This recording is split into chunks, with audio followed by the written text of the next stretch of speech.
e navegamos abaixo de Creta, junto de Salmona, e costeando-a dificilmente, chegamos a um lugar chamado Bons Portos, perto do qual estava a cidade de Laceia.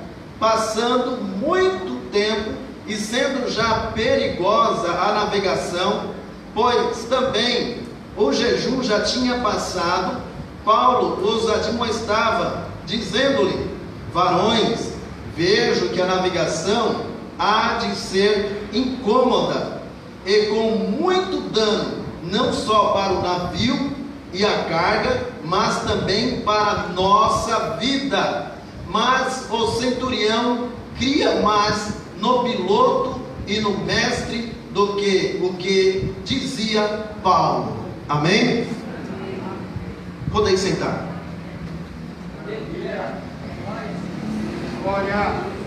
Irmãos, permita-me nesta noite a lhe fazer um convite. Permita-me nesta noite a lhe fazer um convite para navegar comigo, embarcar comigo em uma viagem mais tenebrosa da sua vida. Permita-me convidar-lhes a navegar comigo em águas turbulentas, ventos impetuosos. Permita-me a convidar-lhes para navegar na viagem mais perigosa da sua vida. Meu Deus! Irmãos, Paulo, ele logo após uma longa sabatina que ele passou diante do rei Agripa, aonde Paulo, diante da sua defesa, do seu discurso, muitos que ali estavam naquele tribunal admiraram o apóstolo Paulo pela sua conduta, pela sua oratória, porque muitos que ali estiveram se comoveram, porque o apóstolo Paulo ele decorreu um pouquinho da sua história, decorreu um pouquinho em sua defesa da sua conversão, e o apóstolo Paulo ele apelou à corte de Roma junto ao rei Agripa. Haja vista que o apóstolo Paulo ele tinha dupla nacionalidade. O apóstolo Paulo ele era um cidadão romano e um cidadão hebreu. Por isso a origem de Saulo e Paulo. Saulo é por causa da sua origem romana, da sua cidadania romana. Apóstolo Paulo é por causa da sua cidadania hebreu. E sabendo muito bem disso, ele faz um apelo ao rei Agripa, dizendo que César pudesse julgar a causa dele, porque os judeus queriam o matar, porque os judeus queriam acabar com a sua vida. E o apóstolo Paulo ele sabia que a história da vida dele não ia acabar naquele momento, não ia acabar naquele tribunal, não ia acabar com aquelas situações que ele estava passando diante do rei Agripa e diante dos judeus. Então o apóstolo Paulo, sabendo das suas origens, sabendo da sua nacionalidade romana, ele apela ao tribunal romano. E o rei Agripa, mais do que rapidamente, chama os seus oficiais e entrega o apóstolo Paulo ao seu centurião, para que o seu centurião o conduzisse até a corte romana. Irmãos, o apóstolo Paulo agora, neste momento, ele vai embarcar em uma situação que jamais ele tinha passado. Haja vista que o apóstolo Paulo, em algumas outras vezes, nas suas viagens, ele passou por grandes turbulências e até mesmo naufrágio. Mas nesta situação, era uma situação completamente diferente, porque o apóstolo Paulo, ele ia navegar para um lugar aproximadamente 3.200 quilômetros de distância, navegando por águas turbulentas, navegando pelo mar Mediterrâneo, até chegar de Cesareia, até chegar na Itália, para ali ser julgado. Amados irmãos, o apóstolo Paulo, ele embarca nesta longa viagem, neste longo caminho, passar, e juntamente com ele o centurião, juntamente com ele provavelmente Lucas, o evangelista Lucas, estava juntamente com o apóstolo Paulo. E naquela viagem, junto com o apóstolo Paulo, também tinha alguns presos junto com o apóstolo Paulo, que provavelmente ia para Roma para ser julgado.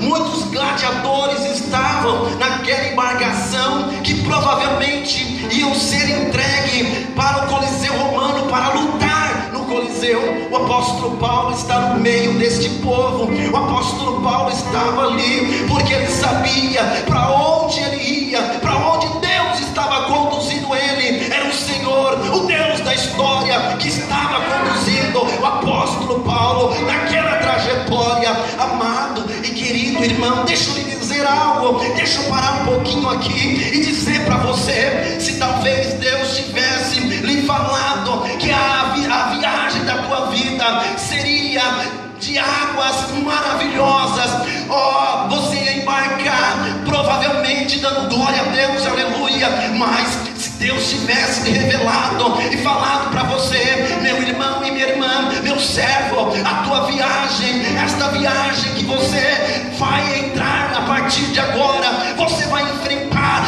mares turbulentos, momentos de adversidades na tua vida, momentos difíceis. A tua família vai padecer, você vai ficar desempregado, a tua mulher vai ficar doente, o teu filho vai ficar doente. Talvez, se você tivesse ouvido isso, jamais você iria embarcar nesta viagem. Mas irmãos, eu quero lhe dizer nesta noite, porque aquele que te prometeu, aquele que pagou a tua viagem, aquele que disse que você ia navegar, ele é o meu mesmo Deus, o autor e consumador da tua fé, que ele pega nas tuas mãos e diz para você: ainda que as ondas estejam grandes, ainda que o mar esteja bravio, sou eu Deus da tua vida, sou eu Deus regente da tua história, e você não vai morrer.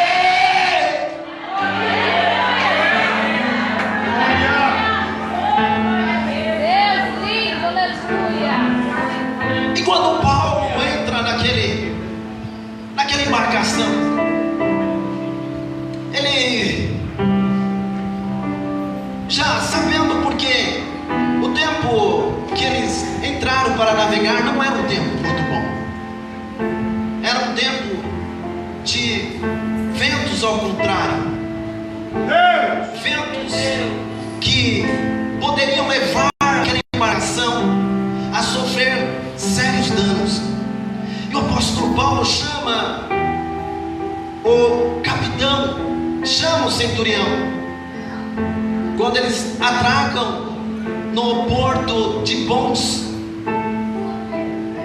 portos, quando eles chegam naquela cidade de bons portos, o vento estava um vento meio calmo.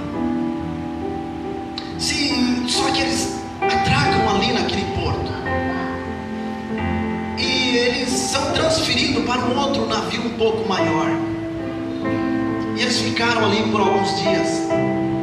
Só que o capitão daquela embarcação não queria perder muito tempo, e o apóstolo Paulo chama o centurião e fala: olha, não é o tempo certo de nós embarcarmos, porque se nós embarcarmos, certamente a embarcação vai sofrer sérios danos. Provavelmente muitos aqui vão sofrer seríssimos danos, percas, lamentáveis percas. Eles teriam que ficar ali e esperar aquele tempo passar. Não ouviram, não deram ouvido a voz no conselho do apóstolo Paulo. Irmãos, dá ouvido a bons conselhos, pessoas que querem ver o teu bem, querem ver o bem do teu ministério, querem ver o bem da tua família, querem ver o bem da tua igreja. Não dê ouvido a terceiros, não dê ouvido a Satanás, não dê ouvido a conselhos que querem ver a tua ruína, porque, irmão, você vai correr sérios riscos de sofrer percas às vezes irreparáveis na tua vida, no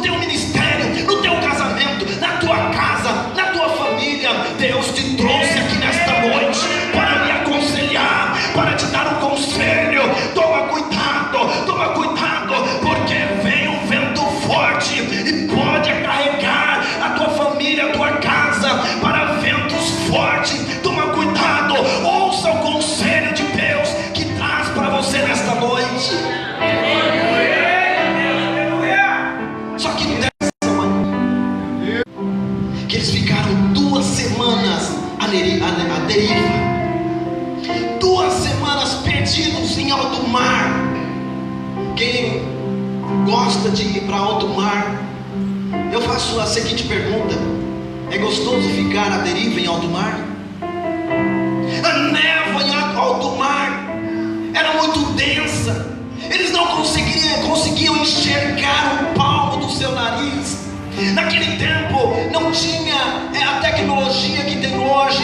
Eles eram conduzidos pelas estrelas, eles eram conduzidos pelo vento. Eles ficaram 2 semanas à deriva em alto mar. Talvez Deus te trouxe aqui e você está perdido em alto mar. Nesta viagem que você entrou, nesta embarcação que você entrou, parece que você está perdido, parece que você não tem direção, parece que você não sabe para onde ir. Deus te trouxe aqui neste lugar para dizer: filha minha, filho meu, sou eu o condutor da tua embarcação. Você não vai ficar mais à deriva. Sou eu, o Senhor Deus, tomando o timão deste barco e conduzindo a história da tua vida, a história da tua família, a história da tua casa, a história do teu ministério. Sou eu, Deus, o leão da tribo de Judá, a raiz de Davi. Ah, meu irmão, se eu fosse você, jogava a mão para o céu e começava a glorificar ao nome santo do Senhor.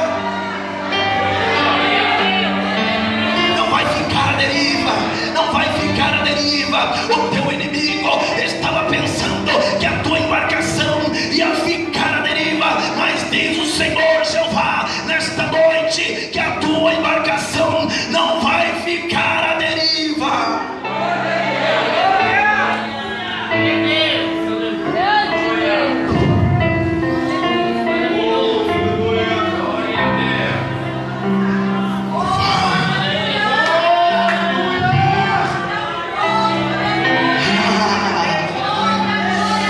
Sinta agora neste momento a voz do Espírito Santo. Sinta o toque de Deus na tua vida agora. Comece a tomar o rumo da tua história, o rumo da história da tua vida. Deus te conduziu até agora, não foi para você ficar à deriva, foi para você achar o rumo certo da tua vida.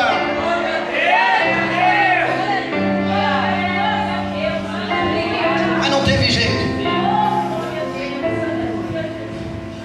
Aquele vento que passava pelaquela costa,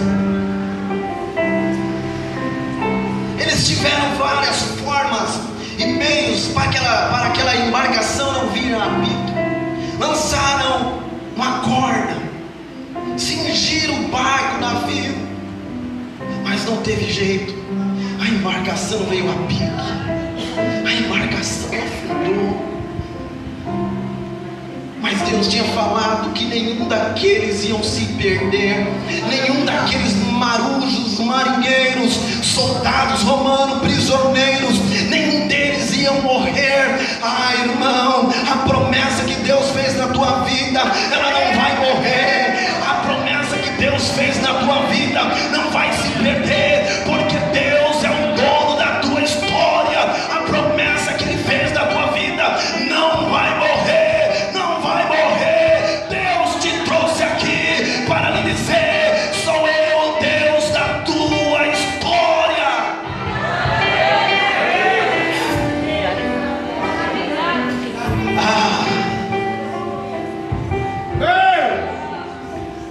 Só que acontece, eles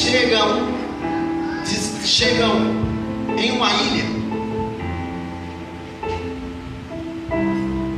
a ilha chamada Malta.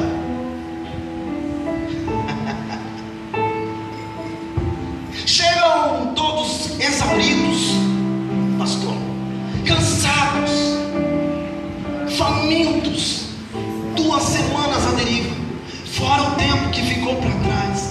Chegam na ilha de Malta, cansados, molhados, tempo frio, e eles fazem uma fogueira naquele lugar. Paulo vai pegar os gravetos para colocar na fogueira. Quando Paulo pega, pastor, aqueles gravetos, veio uma víbora na mão do apóstolo Paulo, grudada na mão do apóstolo Paulo.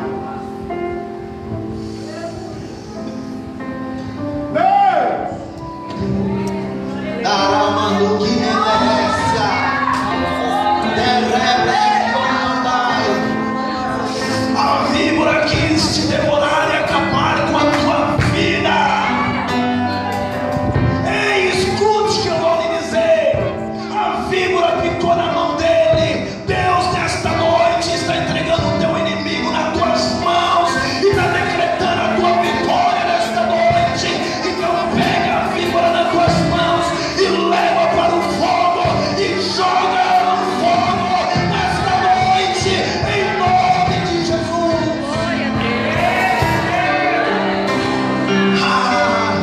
Na onde você estiver, na onde você está, o fogo tem que estar junto com você, na tua casa, no teu trabalho, na rua, na escola, na tua igreja. O fogo tem que pegar, o fogo tem que pegar nesta noite.